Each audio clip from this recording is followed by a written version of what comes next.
Hello students. इस lecture में हम बात करेंगे डिफ्यूजन के बारे में। हम सेल स्ट्रक्चर पढ़ रहे थे, प्लाज्मा मेम्ब्रेन हम पढ़ चुके हैं, कैसे काम करती है, क्या होती है। और हमने ये भी पता किया है कि उसमें एक तरह का लिक्विड होता है जिसे हम क्लोरोप्लास्ट कहते हैं और साइटोप्लाज्म कहते हैं, और उसकी वजह से एनर्जी मिलती है सेल को। बाहर से कोई भी ज़रूरी चीज़ अगर चाहिए तो वो उस लिक्विड में आएगी और वहाँ से डिफरेंट ऑर्गन तक फिर वो पहुँचेगी। तो इस तरह से ये काम करता है। डिफ्यूजन के बारे में बात करते हैं अभी। Diffusion some substance like carbon dioxide और oxygen can move across the cell membrane by a process called diffusion. हम रेस्पायरी सिस्टम में पढ़ते हैं, रेस्पायरेशन में पढ़ते हैं कि हमें ऑक्सीजन की नीड होती है ह्यूमन बींग्स को, और CO2 को हमें बाहर निकालना होता है। तो हमारी सेल्स को भी कुछ इसी तरह से एक्शन करना पड़ेगा कि O2 को लेना पड़ेगा और CO2 को रिलीज करना पड़ेगा।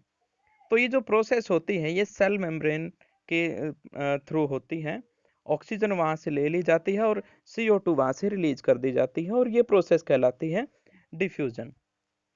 इसके अलावा वाटर है जैसे, या फिर और ज़रूरी एलिमेंट है, वो भी सेल के अंदर या बाहर होते रहते हैं by the help of cell membrane.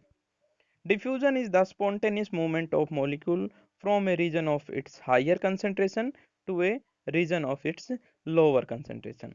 यहाँ पर ध्यान देंगे आप, यहाँ पर सिर्फ मोलिक्यूल यूज किया गया है, यानी यहाँ पर कोई भी सब्सटेंस हो सकता है। नेसेसरी नहीं है कि आप स्पेसिफिक करेंगे वही होगा, नहीं। यहाँ पर कोई भी मोलिक्यूल हो सकता है, may be oxygen molecule, may be water molecule, may be other type molecule, कोई भी जो सेल को जिसकी नीड है। तो इसकी मूवमेंट हायर कंसंट्रेशन से लोअर कंसंट्रेशन में जब होती है तो प्रोसेस को हम डिफ्यूजन कहते हैं। जैसे एग्जाम्पल के तौर पे यहाँ पे बताया गया है, movement of carbon dioxide and oxygen during respiration in organism. Organism यानी जीवों में ऑक्सीजन और CO2 का जो मूवमेंट होती है वो डिफ्यूजन की वजह से होती है, higher concentration to lower concentration. तो इस तरह से ये काम करता है, ये प्रोसेस डिफ्यूजन कहलाती है। इसके अलावा एक प्रोसेस और होती है जिसमें हम स्पेसिफिक वाटर की बात करेंगे।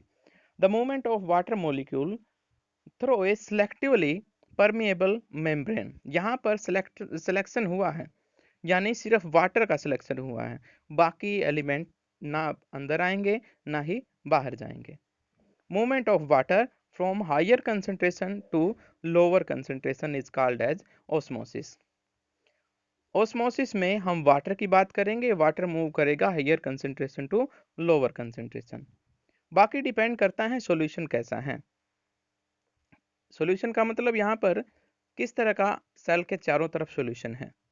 Late us see what happen if we put an animal cell और plant cell into the solution of sugar और साल्ट।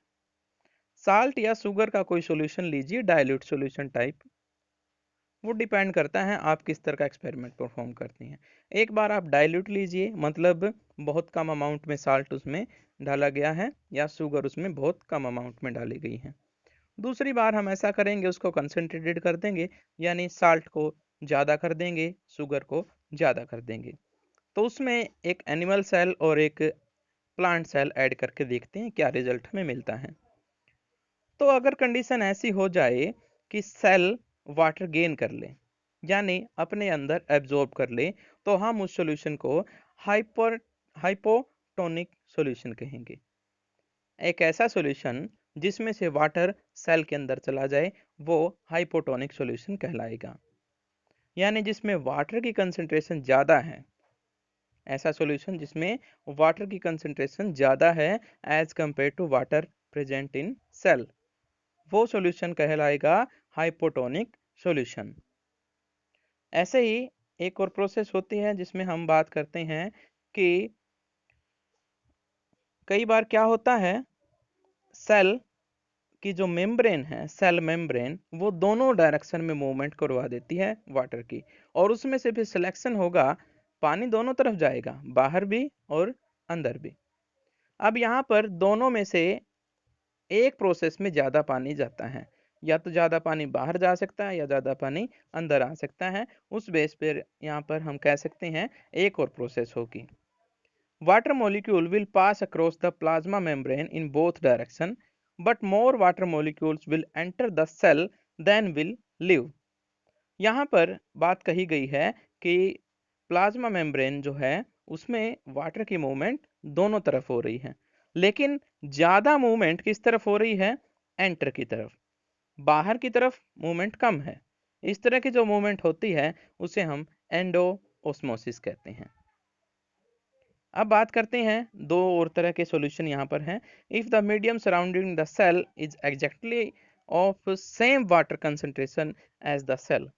अब कई बार क्या होता है, हमने सॉल्यूशन इस तरह से प्रिपेयर कर दिया या प्रोबेबिलिटी है कि ऐसा हो जाए सॉल्यूशन तैयार, या नेचुरली ऐसा कोई सॉल्यूशन है, उसमें क्या है, जितना वाटर उस सॉल्यूशन में है उतना ही वाटर सेल में प्रेजेंट है, तो नेट मूवमेंट क्या होगी? जीरो होगी, क्योंकि कहीं पर भी हायर कंसंट्रेशन नहीं है और ना ही कहीं पर भी लोअर कंसंट्रेशन है। तो ना तो जो लिक्विड वाटर है वो बाहर आ पाएगा और ना ही बाहर जा पाएगा। इस तरह का सॉल्यूशन आइसोटोनिक सॉल्यूशन कहलाता है। ये जो सॉल्यूशन होगा इसे हम आइसोटोनिक सॉल्यूशन कहेंगे। एक और सॉल्यूशन होता है जिसमें हम बात करते हैं कि सेल वाटर का लॉस करते हैं। हम तीन तरह के यहाँ पर पढ़ रहे हैं। पहला सॉल्यूशन हमने ये पढ़ा जिसमें वाटर बाहर से सेल के अंदर एंटर कर देता है, जिसको हमने कहा था हाइपोटोनिक सॉल्यूशन। एक सॉल्यूशन अब ऐसा है जिसमें नेट मूवमेंट जीरो है, ना तो बाहर की तरफ कुछ जा रहा है ना ही अंदर की तरफ कुछ जा रहा है, तो उसे आइसोटोनिक सॉल्यूशन कहते हैं। और एक और सॉल्यूशन होता है जिसमें सेल अपना वाटर लूज कर देती है, यानी सॉल्यूशन कैसा है? कंसंट्रेटेड सॉल्यूशन है, यानी वाटर की अमाउंट उसमें कम है और साल्ट की अमाउंट क्या है? ज़्यादा है। यही वजह होती है कि सेल वगैरह मतलब नमक वगैरह अगर हमारे हाथ पर लग जाता है तो वहाँ की स्किन बर्न आउट होना शुरू हो जाती है। तो इसी वजह से होता है, क्योंकि बाहर साल्ट है, वो वाटर को एब्जॉर्ब कर लेता है और स्किन क्या हो जाती है? वाटर डेफिशिएंट हो जाती है। उसके अलावा एक और प्रोसेस होती है जिसमें हम एक्सो ऑस्मोसिस की बात करते हैं। हमने एंडो ऑस्मोसिस में बात की थी कि दोनों तरफ की मूवमेंट में प्रेफर किसको मिल रहा है? जिसमें वाटर एंटर करेगा सेल में। दोनों डायरेक्शन में मूवमेंट हो रही थी वाटर की, सेल से बाहर भी वाटर आ रहा था और बाहर से सेल के अंदर भी वाटर जा रहा था। इनमें से ज़्यादा प्रोबेबिलिटी किसकी थी? जो बाहर से वाटर आ रहा था, उसे हमने एंडो ऑस्मोसिस कहा था। एक्सो ऑस्मोसिस में इसका रिवर्स हो जाता है, यानी सेल में से वाटर बाहर आना शुरू कर देता है, जैसे हमने हाइपोटोनिक सॉल्यूशन में इसको पढ़ा था। ये प्रोसेस क्या कहलाती है? एक्सो ऑस्मोसिस। तो ये हमने डिफरेंट टाइप की प्रोसेस पढ़ी है। उसके अलावा नेक्स्ट लेक्चर में हम बात करेंगे सेल वॉल और उसके फंक्शन के बारे में। Okay, all the best.